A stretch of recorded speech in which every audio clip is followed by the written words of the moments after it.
Hi, everyone. Welcome to today's Sister Circle event, Eat the Mouth That Feeds You. I am so super excited for tonight's event, not just because I'm a bit of a bookworm myself, but because our guest today, Carribean Fragoza, is a very, very dear friend of mine. We went to school together and we wrote together and edited together. So this is an extremely special treat for me. So I'm really excited for tonight. I'm really excited for you all to be a part of this. And to hear from Carribean herself and, engage in a discussion about women in storytelling as well. I want to share just a little bit about why we're all here today, aside from coming to see Carribean. We are Las Fotos Project. Sorry, my name is Lucia. I'm the executive director of Las Fotos Project. I'm a little excited today, y'all. I'm very excited. And so if those of you who don't know what Las Fotos Project is a photography mentoring organization for teenage girls from communities of color. We use photography as a tool for young women to express themselves, to advocate for the communities, and also to create their own career pathways into creative careers as photographers or studio managers or what have you. We can move on to the next slide. Thank you. So today's event was brought to you by our Sister Circle, and our Sister Circle is a network of women who are supporting our work through monthly contributions to the organization. These monthly contributions are extremely valuable to us. They keep our programs going. They provide unrestricted funding for our programs, which we're able to use to pay our students for their photography work, to pay our teaching artists who are teaching our wonderful classes, and really for anything that we need and to support our students as they're exploring their photography and their creative visions. If you're interested in joining the Sister Circle, it's only $25 a month. You can contact me, Lucia, at lasfotosproject.org, or you can go through our website under our donate page. There's information on how to join our Sister Circle there. As part of the Sister Circle, you get to participate in events like this. You get a complimentary ticket to all these Sister Circle events. And in the future, when we are back together and able to mingle in person, we will also be hosting some networking events for all you all to come together in a bit more of an intimate setting. So we're really excited for that as well. Next slide, please.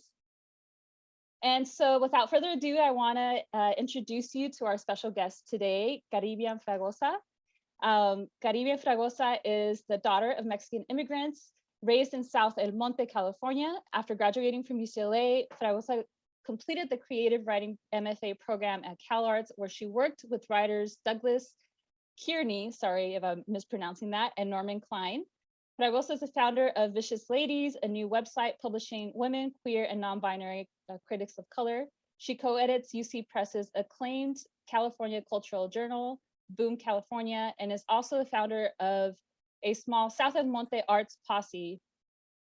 Is also the founder of South El Monte Arts Posse, an interdisciplinary arts collective.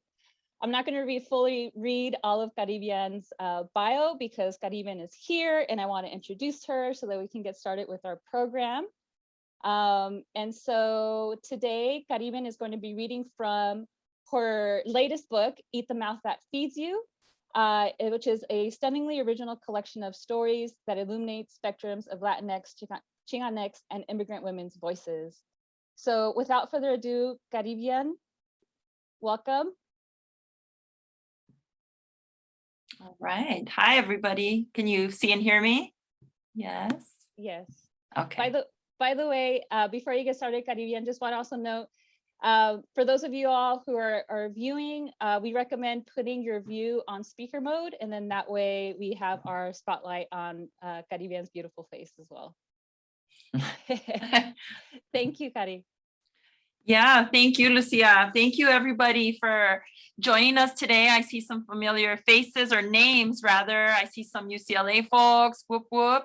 That's where I met Lucia, our wonderful ED at Las Fotos Project. And I'm also very honored to have been invited by Lucia today because I just have so much admiration and respect. And I feel like I owe a lot of my writing career journey, or at least the beginnings of it, to Lucia, because she was my editor at UCLA when we were at La Gente de Aztlán. That's the Chicano Latino, before there was an X in the Chicanx or the Latinx magazine at UCLA. So I'm very honored to be here, and I'm a big time fan of Las Fotos project as well.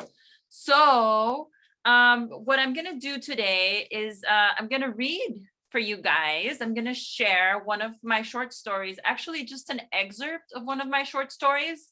And then I'll talk about the cover in a bit because this is Las Fotos project. So the story that I'm going to read from, well, it's from my book, which is my debut collection of fiction. It's called Eat the Mouth That Feeds You. And this short story is called The Vicious Ladies. And I can talk more about the inspiration for that because it's kind of interesting. But The Vicious Ladies, just to say a couple words, is about an all-girl party crew called The Vicious Ladies, which actually did once exist. But this is my fictional version of The Vicious Ladies. And one of its members well, you'll learn about the member, but she's not very happy to be part of The Vicious Ladies. So I'm going to jump right in. And here we go. Thank you for joining. At the far end of the backyard, nestled in overgrown summer grass, the girls huddled around their private nitrous oxide tank. One at a time, they collapsed into the waiting arms of the other ladies. The more experienced ones knew when to pull the colored balloon from their painted lips. A few seconds longer and a girl could have a much harder fall, like the stupid boys over there who mostly toppled over, smacking their teeth against the concrete patio, drooling and bleeding onto their mom ironed shirts.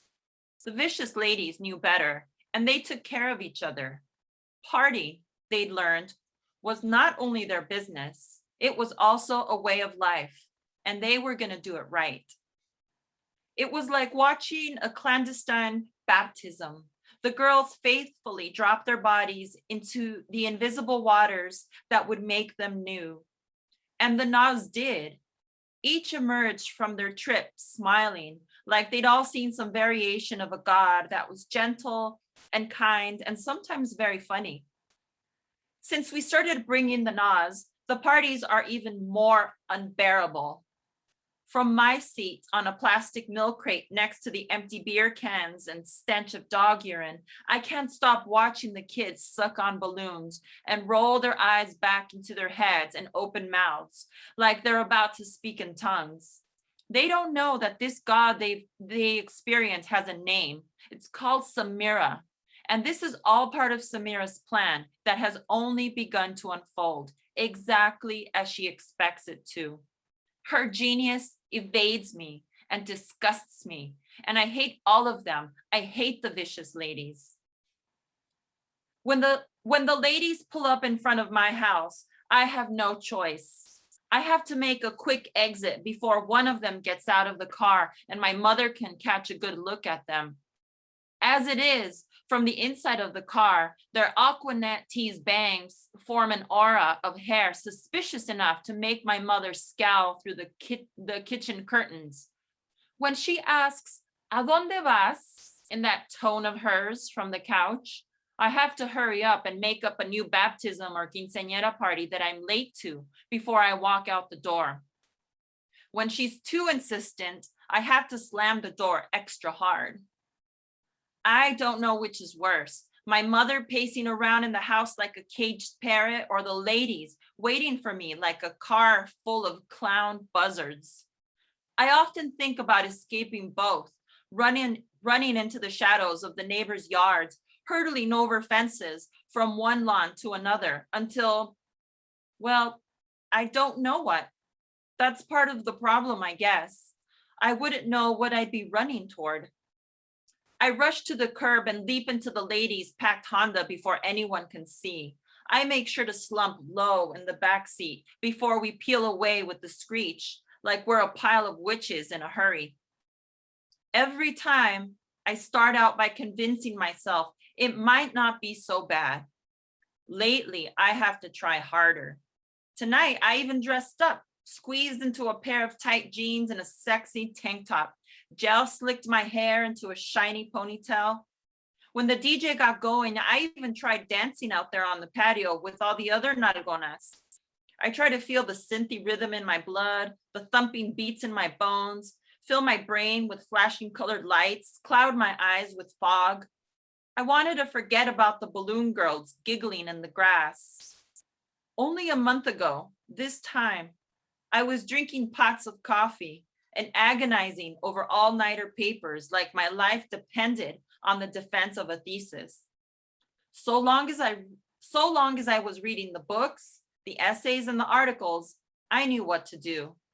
Now, the objective was to stop thinking altogether and find the urge to move with the beats, to simply go with the flow because any hypothesis I could possibly come up with would be worthless. Defeat weighed on my entire being and made for bad dancing. I felt my limbs stiffen, falling out of sync with the music and everything around me. I stood paralyzed in the middle of the patio among a swarm of bodies bobbing in the froth of the fog machine cloud. I dragged myself out toward the street and perched my feet over the curb, staring down at the gutter. I needed a breath of air, a suggestion of black sky, something resembling peace. The trees cooled the rose bushes and mint leaves. Even shadows rested. I inhaled the sweet air when the familiar white town car with tinted windows rolled silently from behind and stopped beside me. The engine's heat rose up my legs and car exhaust invaded my nostrils. I knew that on the other side of the window was Samira. Of course, Samira. Where are you going, girl? Her voice cut through the darkness. This was no pleasure visit. Samira was here to check up on business. She stepped out of the car with jaguar-like grace, her smile radiating and her eyes shining like obsidian blades. Why so lonely, she said, leaning to kiss me, her gold hoop earrings brushing against my cheek. I shrugged, staring at the asphalt to avoid her face. Sounds like it's bumping in there. I didn't answer. I could feel her inspecting me. Come here, mija. I want to show you something, she said, leading me into the white leather cocoon of her car's back seat, a veritable office on wheels. She had an arrangement of notepads, calculators, colored pens, a stack of color-coded binders and clipboards covered in neatly column spreadsheets. Pages and pages of numbers warbled off a language that I didn't understand, but found oddly comforting. The first time Samira told me about the NAS, I didn't know what she was talking about. Nitrous oxide? What the hell are you supposed to do with that? We're gonna gas kids? NAS is harmless, she assured me. It's like laughing gas, but you inhale it from a balloon. It makes you feel good all over, but just a few seconds. It's like a quick high. Then it's over and the kids line up to buy another. I imagined kids flopping around the floor like dying fish, vomiting all over the place from their gaping mouths. I had Fox News undercover on replay, police raiding the house and kids scattering like cucarachas, Samira and I in handcuffs getting shoved into the police car, my mom watching everything on the 11 o'clock news. We looked 10 pounds fatter on TV. I knew we already made plenty of money at the door and with the alcohol, even the weed, which Samira didn't sell directly. She found a way to take her cut anyway. With Samira, all of the vicious ladies took their cut. It's harmless, she repeated, trying to assuage me. I knew this was not a conversation. Samira was showing me what was coming. You and I are vicious ladies. Partying is our business, and more importantly, a way of life. It's us, not their mothers, who teach the young ones to respect each other and their elders. We teach them how to be women, when to close their legs, when to open them. We teach them how to stand in front of anyone and look them in the eye with the straight face. We teach our girls how to defend themselves and take what's theirs because no one else will. Sure enough, Samira's got it all under control. The numbers on the spreadsheets were evidence that things were going better than I could have imagined. But not Samira. Nothing surprises her because nothing is outside of her calculations. The DJs, the equipment, the door guys, the flyers, the dancers, the alcohol, the weed, the NOS, and of course, us, the vicious ladies, all part of a serious, thriving business. Legitimate or not, legal or not, this hustle was real. What else were we gonna do?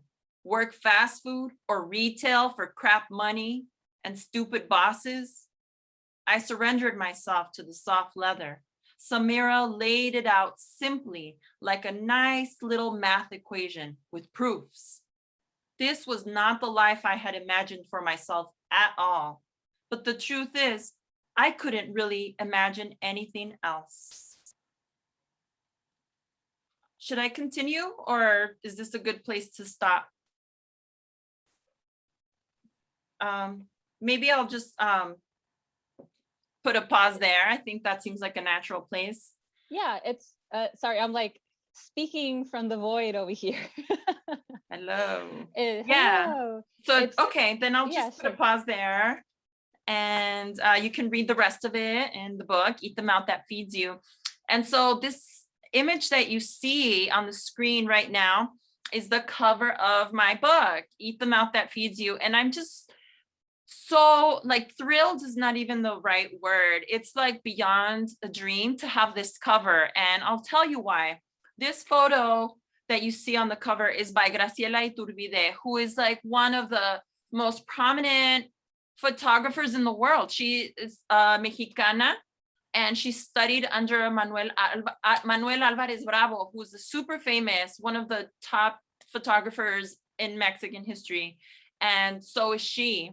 And she was actually very influential, and her images were very influential on me from my UCLA days, from undergrad, because she has these beautiful photographs of mujeres de Juchitán. And if you know anything about Juchitán, you know that the women there are the ones that call the shots. It is a matriarchal society. And I got a lot of inspiration from that, because that's not the kind of society that I live in or that I was used to seeing. We live in patriarchy. And this was just a completely different way of living. And I actually got to visit Juchitán as part of my study abroad program at UCLA. And it was everything that I dreamed of. I went to, just to share a quick anecdote, I went to a friend's house for dinner. And after everybody had finished eating, I did what I was taught to do, which is get up and start cleaning. And usually the men sit around and they talk and drink, and then the women clean up and do the dishes or whatever. But this time the mom of the family said, no, that's not what we do here. You sit down, en español, por supuesto. Sit down, you and I are gonna talk, and they got this.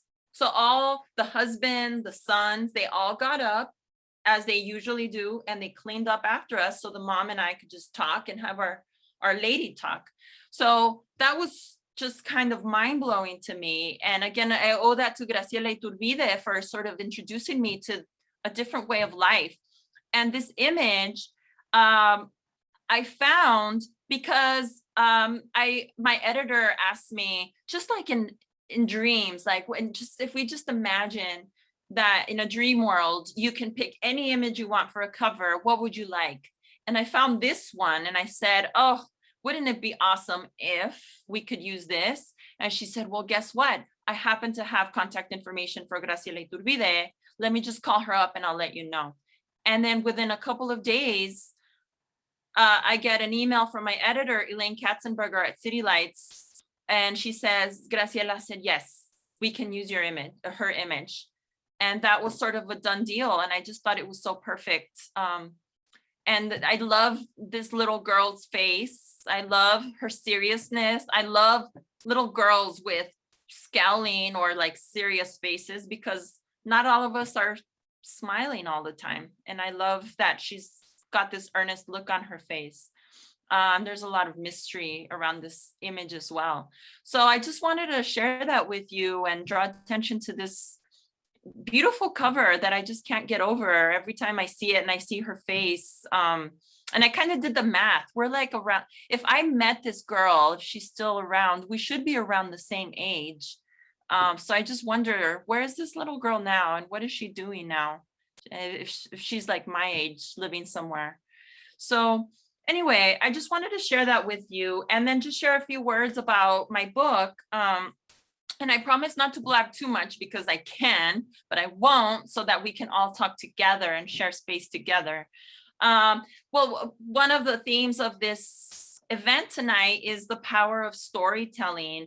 And I hope that all of you are sort of thinking about the question that was prompted on the screen at the beginning of the event about where your stories come from and when was the first time that you felt like you could tell your story. And for me, the power of storytelling is like a multifaceted thing. There's a lot of, I get a lot out of telling stories. And obviously I'm a fiction writer. And for those of you who know my other work, I'm also a journalist, mainly for art and culture. I write about art and culture. So I find different ways to tell stories. And sometimes the best way to tell a story is through fiction.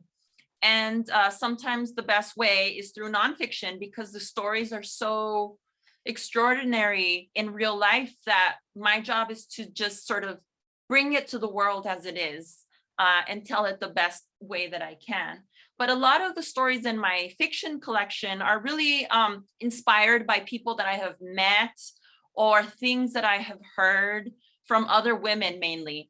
And I really wanted to ground this entire collection in the voices and the storytelling of women. So those of you who have had a chance to read the book, or if you haven't, you'll eventually find out that all of the stories in my book are told by women and girls of all ages, from college graduates to children, to grandmas, to señoras. So I really wanted to cover a whole spectrum of women and their voices and to really tell complicated stories. So I think that part of the power of storytelling is that it allows us to ask difficult questions or to allow ourselves to think and feel difficult things, because that's how life is for many of us. It's not always like a neat, lovely story, though it's okay to enjoy like the nice novelas or the nice like stories that have a neat ending at the end. But for many of us who don't live in a telenovela, it's a lot more complicated than that. And the women in our lives, including ourselves, are a lot more complicated than what we often read in books or what we see on television. And I really wanted to honor that sort of like complicated way of being, whether you're a grandma who maybe loves her family but has a difficult personality. Not everybody's grandma is a sweetheart that's ready to embrace you and cook for you. I mean, our grandmas, I have learned from my grandmas, have led very difficult lives. And that's something that I want to honor. And then also as a mother myself, I've learned a lot in the experience of being a mother, and then also telling the complicated stories of being a mother. So I can share more about that if anybody wants to ask about that. Also, the power of storytelling is really, for me, rooted in being able to touch back into memory, my personal memory, the memory of women around me, but also trying to reach even further back into the memories of my antepasadas, of my grandmothers and my great-grandmothers, because their stories, whether I know them or not, shape me for who I am. So it's really important for me to try to understand to the best of my abilities what those stories are or were and how they shaped me as a person. And those stories are often lost. So then I have to reach into fiction to do a lot of that work. And so I'm able to go into a really sort of deep, not always pleasant space, to be honest, often a very emotional place, to reach and access those stories. So I could talk more about the creative process if anybody is interested in that at any point. I see we have about half an hour left. Oh, and the last thing that I want to say is that through storytelling, and for me, through all of my storytelling, not just fiction, but also the nonfiction that I write, it's a way of trying to not just ask the questions, the hard questions, and tell the hard stories for the sake of doing it. But for me, it's really important to start envisioning like what is possible and what can be our futures if we live in this patriarchal sort of capitalistic exploitative society that we live in right now, where we experience abuse and exploitation from so many different places, some of us even including our own families. How can we envision a different world, a different reality? And I don't have the answers to that, but I feel like through the exercise of imagination, we can get closer to that. And especially if all of you are reading the books, everybody's exercising their imagination together, we can do this. We can imagine the world that we want to be in, and then we can imagine how we can build that and make it happen. So it's not just art for art's sake for me. It's really about imagining and building a new world, which we all know we need. I mean, for our own survival, like we need to imagine a different and a better world. So on that thought, like I just want to turn it over to Sasha, and we can have a conversation together, and then we can open it up even more and talk amongst each other. So Sasha, if you want to jump in, that would be great. Great. Thank you so much, Caribbean. It's so nice to be in conversation with you. Thank you, Lucia, for inviting me to be part of this. And I think, Lucia, did you want to say a few words? I'm sorry. Oh no, sorry. I was just going to invite everyone to turn on their cameras if they'd like to, and then you can come back into community and set your view into that gallery so we can see each other's faces. But yes, I want to invite everyone to please turn on your cameras so that we can all be in community together. Or if you feel more comfortable off camera, totally fine as well. Great. So and also, like, yes, let's keep this conversational. If at any point during, you know, mine and Caribbean's like conversation, anybody feels the need to, like, you know, if anyone needs to say anything or just like, you know, just let us know. Let's keep it interactive between all of us. So Caribbean, I'd really love to. Oh, and also, sorry, before we jump in, we also have this prompt here, which we can get into kind of like towards the end of the conversation, which you know, feel free to share if you have anything to contribute regarding these questions, and also all good if you don't feel like it. So Caribbean, but you know, I would really like to talk to you, like open everything up with just the title of the book. This is such an interesting title. It's, you know, there's something ferocious about it, you know, and I want to kind of like hear from you what the act of consuming means in these stories. Like, how did you come upon this name? Yeah, Eat the Mouth That Feeds You. I had the title before I had the story, to be honest. I was invited to, it was actually a prompt, write something, whatever is inspired of you from Eat the Mouth That Feeds You. I was invited to participate in a panel called Eat the Mouth That Feeds You. And I sat down and the story just poured out of me. And it was, if you've not read the story, it's about a mother who is eaten by her daughter, like literally eaten, but not because her daughter's hungry or because she's an actual cannibal. She's eaten by her daughter because her daughter's trying to learn about the history of their family. And so this is her daughter's way of accessing that information.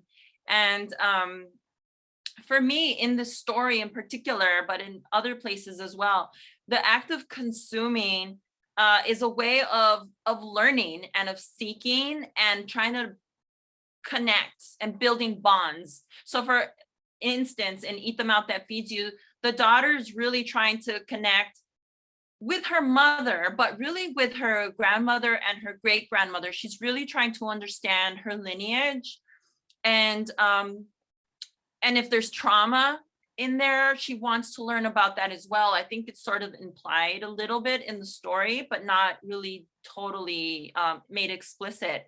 She wants to learn the stories, and the stories are lost. And many of us have found, especially those of us who are children of immigrants, that some of the stories definitely move with us across the border to this side. And they stay with us in different ways, but a lot is also lost. And I didn't really grow up with my grandmother. My grandmother was in Mexico, and my great grandmother too. So I would visit them, but not often. And I always felt like this huge craving that was almost physical to learn more. And then also as a child, I literally ate, not my mother, but like weird things. Like I ate paper, as kids often do. I mean, eating all kinds of crap that you're probably not supposed to. I'm surprised I don't have lead poisoning, frankly, but I ate so much crap. Anyway, so in answer to your question, it's really a way of like seeking bond amongst women, amongst daughters and mothers and grandmothers, and a way to try to learn. That's what the consumption is for me. I definitely used to bite my mom, not as a kid, but just as like as an adult even. There was something about like that bonding. Like I totally understood that when I read that story. I was like, oh yeah, other people do that too. Did anybody else here like bite their mothers? Like, because I definitely did that. Like I really related to that.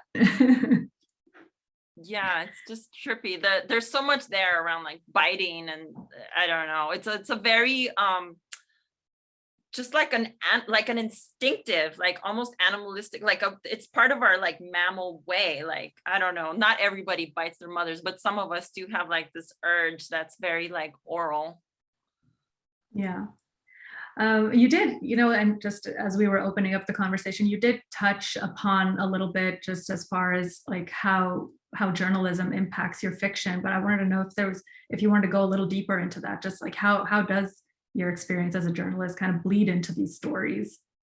Yeah, I think this is a great opportunity to share about Vicious Ladies, because Vicious Ladies was inspired. It is fiction, but it was inspired by journalism, not my journalism. I read an article in the LA Weekly in the mid 2000s. I had just graduated from CalArts, had a job, but it wasn't a great job. I was just trying to figure out my way as a person totally burdened with debt and having all these expectations. And then I read the story about a real party crew, all-girl party crew based in Boyle Heights called the Vicious Ladies. And the reason that it was in the LA Weekly was because there had been a murder. One of their members had been found murdered in a dumpster in Boyle Heights. And what had happened was that she was a member of this party crew, but she had sort of strayed away. And as she strayed away, her crew members were not really able to protect her because she was hanging out with other party crews. And they interviewed the founder, the leader of the crew, and she said that the whole reason that there was a Vicious Ladies was specifically to protect girls and women from the dangers of this underground party scene, which was flourishing at the time. And it was awesome in a lot of ways. And it was also super dangerous for women and girls. And so she created this party crew, and this girl had been a member and they were unable to protect her, and she was murdered.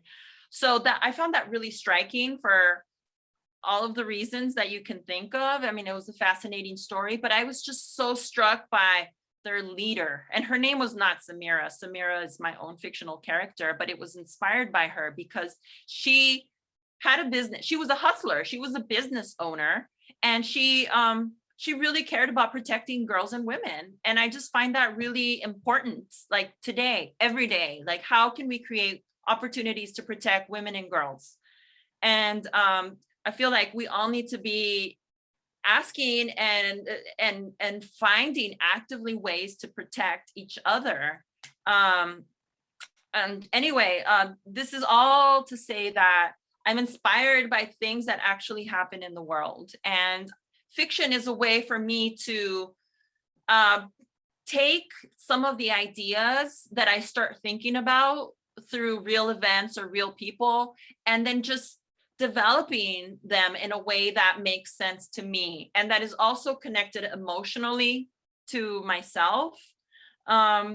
So not all of them are based on real events or real people, but some of them really are, including my own family. And then sometimes journalism is just a great way to tell a good story that's good all by itself. I mean, sometimes things that happen in the world are so astonishing that you just cannot make this up. Like, you don't need fiction to tell certain stories. They're just there.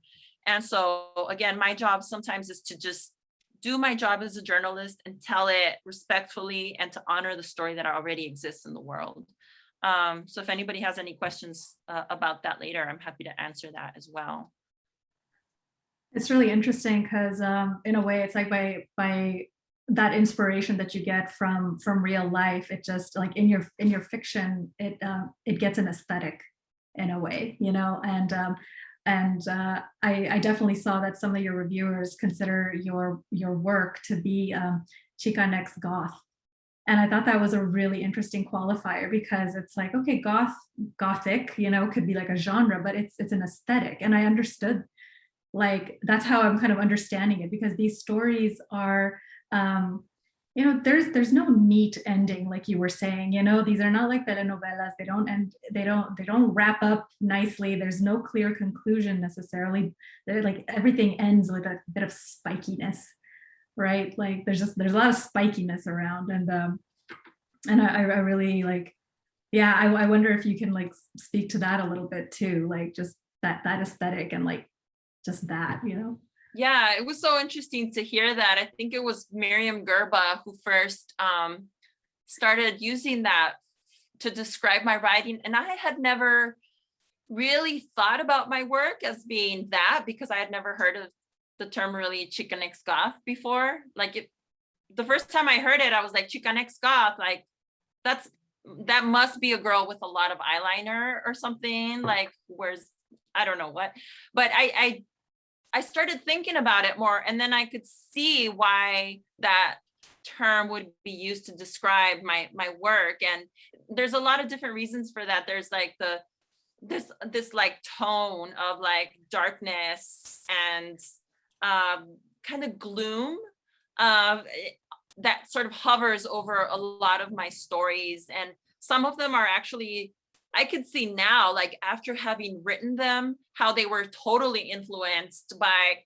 Interview with the Vampire, that I was such a fan of. Like in middle school, it like changed my life, literally. And it was like so sexy and gothy. And here I am, like 12, 13, 14 years old, like, what is this? Like reading Anne Rice, like sexy, like vampire scenes. And just like aesthetically, it really did influenced me a lot. Like I see it literally in my old journals, the way I decorated them, the way I wrote about my day and about life and death. And like I was having all these big questions. And it was just like part of like my persona that I was developing, but also like my writerly style in a lot of ways. So it really freaked out my teachers, because they're like, what is this death stuff Caribbean is writing about? And they did send me to therapy, actually. and then actually the therapist was like, Caribbean's just leave her alone. Like, she's just doing this. Like, we have nothing to worry about. But yeah, so it turns out like that goth like did make its way into my writing, mainly through Anne Rice and Interview with the Vampire and the Vampire Chronicles. I think one of the, I mean, I had like all these other questions I wanted to ask you, but I feel like it'd be nice to kind of like, you know, maybe move into this like kind of final question I was thinking about, and then opening it up to everybody, like to kind of consider and share if they'd like just their thoughts relating to the prompt. But Caribbean, I wanted to, you know, so many writers, especially women, struggle with insecurity, and there's the fear of the blank page. And in what ways do you feel like patriarchy impacts women writers? You know, I feel like that's very much a part of it. And then also, how do you personally overcome that? Yeah. So growing up, I mean, those of you who remember the stuff that you read in high school or that was assigned in school, a lot of it was written by men. Not all of it, but much of it was written by men. And so even into college, we have this idea that we're taught that literature and writing is supposed to sound a certain way. And many of us, especially when we're starting off, we feel like we kind of have to replicate it or practice it. And so I think, honestly, for me, in my experience, a lot of that fear of the blank page is like not being confident in my own voice, not even knowing what it is sometimes, because we have this like hovering, like oppressive white male voice that we are expected to use and to speak in, and that's like not natural. I am neither male or white, and like that is not my experience, and I'm never going to sound like one.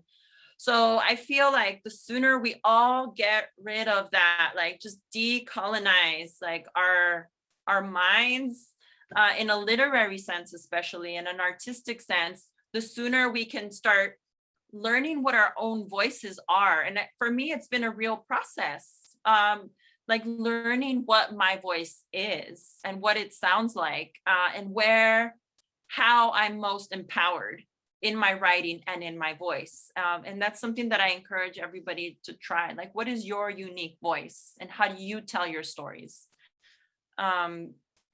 Yeah. Yeah, I would really love to open this up to folks. And if, you know, I mean, you can share your thoughts around these questions, these prompts, if you'd like. But obviously this can be a Q&A for Caribbean also. If you would like to share or you have a question to ask, please just like say your name, your pronouns, and if you want to share your professional affiliation. So yeah. And as Lucia said, you know, you can share out loud, or you can also express in the chat. Hi, Kari. Hi, Liz. So we're part of the UCLA. I'm part of the UCLA contingency. Yeah. Yeah, I was just, man, I will confess, I haven't even gotten around to buying your book yet because I want to go buy it at my independent bookstore and I haven't had time to make my way there. I support that fully. And I will hound you for an autograph at Auroras housewarming. But the title, like just your explanation, just talking about that story made me go, man, like, because at first I was like, eat the mouth that feeds you. I was like, I don't get it. But I'm sure I'll get it once I buy it. And then, so it made me think of, I guess as you were writing these stories, and you said you used your family for inspiration too, did you find yourself like uncovering trauma, like dealing then with trauma or dealing with like, I feel like that must have been so heavy. Just like the thought of it from my own family, just like, because you're consuming, right? You have to like, Yeah. process that Yeah. and then put it on paper. Yeah, it's like in the body for sure. Yeah. When I was writing the stories, I didn't realize I was processing trauma, but that was part of it, turns out. And so when I wrote Eat the Mouth That Feeds You, it's hard to say it even, like the title, it's kind of like a little puzzle. But when I wrote that story, I was pregnant. I was like newly pregnant, just like in the first trimester. And I was just processing that, like, oh my God, what does it mean that I have like a body inside of me growing and literally like feeding off of my body? But also my grandmother and my great grandmother had just passed away. And I was really trying to understand what that meant to lose that part of my lineage. And also I had, right before my grandmother passed away, my great grandmother, both of them had experienced a lot of trauma, but like my great grandmother in particular was so striking. Like right before she passed away, she wanted to have pizza in Guadalajara and tell me about that one time she was kidnapped by the person who would become her husband, like super cash. And I was like, oh my God, that happened. That is so hella traumatic. And nobody in the family knew. And she told me this because I bought her a pizza and we were eating this pizza.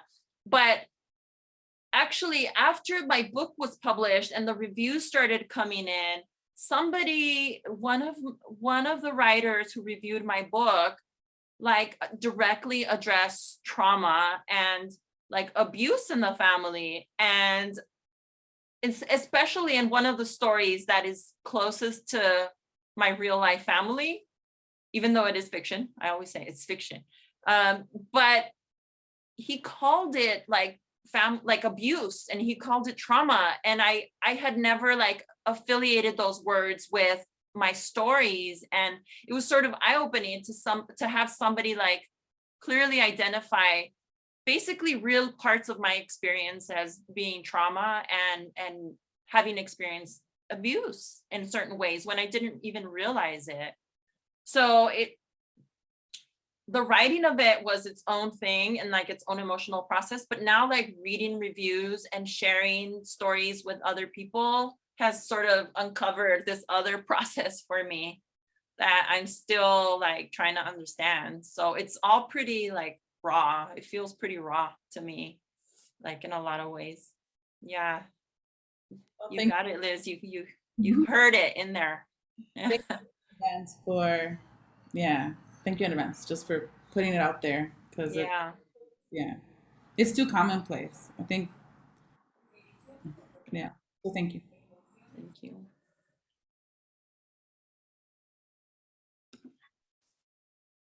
I'm reading some of the comments also. Yeah, same. Mhm.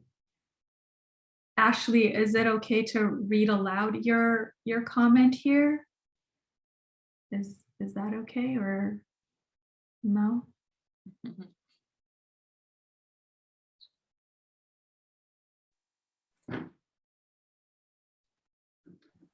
Yes, Ashley said yes. So Oh, Ashley said yes. Okay. Yeah, so Ashley expressed here, thank you for that prompt and thoughtful answer. Even in the written word, I feel the oppressiveness of trying to synthesize what it is I feel into words.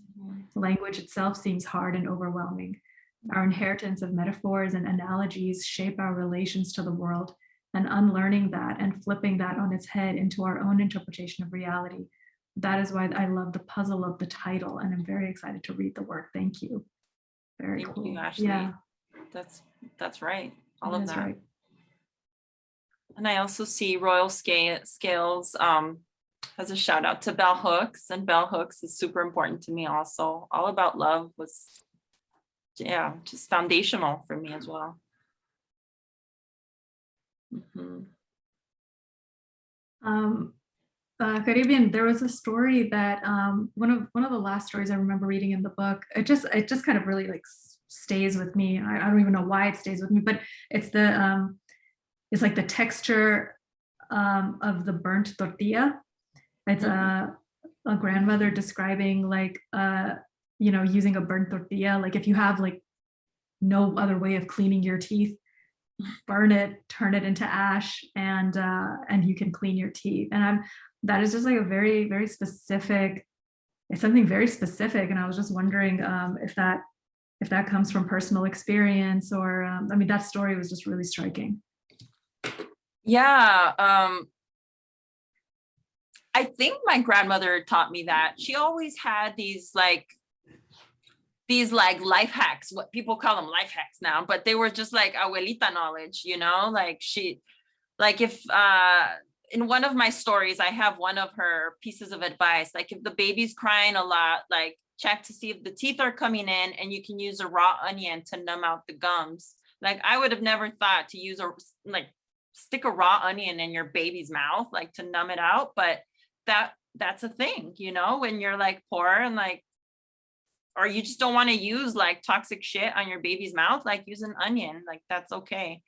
So yeah, that's part of like that knowledge that I think I'm trying to access again. Like just practical stuff that our grandmothers knew that I could really use today. And part of me like mourns that loss, and I get as much as I can from my mom, but things get lost over the generations, right? And so trying to figure out like, okay, like we can't just keep losing things. Like, how do we add things? How can I contribute to this knowledge building and knowledge transfer across the generations? But yeah, the tortilla burning is, I mean, the tortilla is just like iconic, right? It's like foundational to so much of our like culture.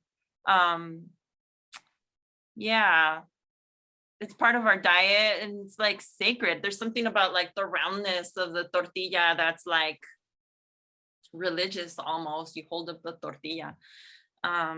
So anyway. Yeah, like that story started off with like this, like the use of the tortilla in like a practical way outside of its like, you know, function of just eating it. But then like at the end, there's a tortilla just left burning. Yeah. And the burning, I have a couple stories where things burn, but I think that that's really me trying to figure out like what happens when you burn shit down, when you burn things that don't serve you anymore. So I'm trying to figure out like, okay, what's good, what's useful, what do we hold on to, and then what's not useful, and what is actually harmful, and what do we have to sort of destroy. So I'm really interested in the practicalities of destruction as well. I mean, I've been thinking a lot about the past year, obviously during pandemic times, and we're all sick of thinking about pandemic, but also like just social uprisings and trying to find justice in the world, especially racial justice, and thinking about riots, and thinking about how people have had this great need, not just in this time, but throughout history, to destroy systems that are so oppressive to us. And it looks like violence and chaos, and it is, and it can be, but sometimes liberation is not like a peaceful, neat, quiet process. Sometimes you really do have to just break and burn shit down. And that's kind of like where I'm at right now. Like my patience is like, I'm all out of patience. And like, we just have to like change things, you know? I mean, talk to my family. They're like, oh my God, Caribbean is like losing it right now. Cause I'm just like, that's it. Like, I'm not trying to go back to normal, because normal sucked before the pandemic, and it's going to suck again after, unless we create something new that is going to serve all of us, especially women, especially people of color. And so that's just where I'm at, like right now, just burn shit. Yeah. Does anybody have any other questions or anything to contribute? We have like 2 minutes left before we wrap up. This is Amy. Hi, Caribbean, and I'm so glad to be here today. Two things really quickly. One of the reasons I wanted to connect with Las Fotos is because of the girls and supporting them. And in this last week, I've had the opportunity to have two of the girls come to my home office, because I have some jobs coming up, and my old regular assistant just had her first baby. So I knew this was a great opportunity. So both, oh gosh, I'm feeling bad. But in any event, so two of the girls came this week, and that was really, really satisfying for them and for me. And I was reminded of being that young. I'm 48 now, and they're like 19 and 20 and just starting. But a shout out to everyone at Las Fotos who works with the girls regularly. They know their stuff backwards and forwards. It was so satisfying to just say, here's the computer. This is what I need you to do on Lightroom. Can you just look at it and tell me if you have any questions? There were no questions. It was just done. And then before I knew it, they were done with what they were doing. So there's that. To your work and everything you're doing. That particular story took me back to a time when I was in college and sitting on a floor with a group of new women friends who I'm still friends with today. And we were doing whippets. And that was the first time in my life I'd ever done that. So when you opened up the story, I was like, oh my God, where's she going to go with this? And should I share this in this group? And I thought, you know what? I am going to share this. So what I'm thankful for is being amongst all you ladies and knowing that those ladies are still a part of my life. During the pandemic, we would meet once a week and we would put on music and we would all dance together. So maybe some of us here could do that now in real life. This group, maybe I can spearhead that for us. So anyway, it's nice to meet you, and thanks for being here today and sharing with us. Thank you, Amy. Thank you for sharing that too. You're welcome. Yeah.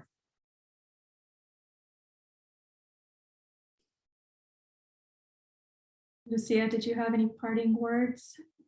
Yes, thank you. Thank you all for your contributions. Thank you so much, Carribean, for everything tonight. I feel like tonight really embodied what we envisioned when we thought about the Sister Circle, not just as like a network of supporters for the organization, but also as a space for women and our non-binary supporters to come together and be in community and share in this way and really just like connect through our stories and our memories. We really wanted to create a space through our Sister Circle that is the same kind of space that we feel our students build for each other and the experiences that they have when they share their stories and when they share their images. And so for us as like a staff and supporters, we were always like, oh man, I wish I had that when I was younger. And now we're like, well, let's try and do it.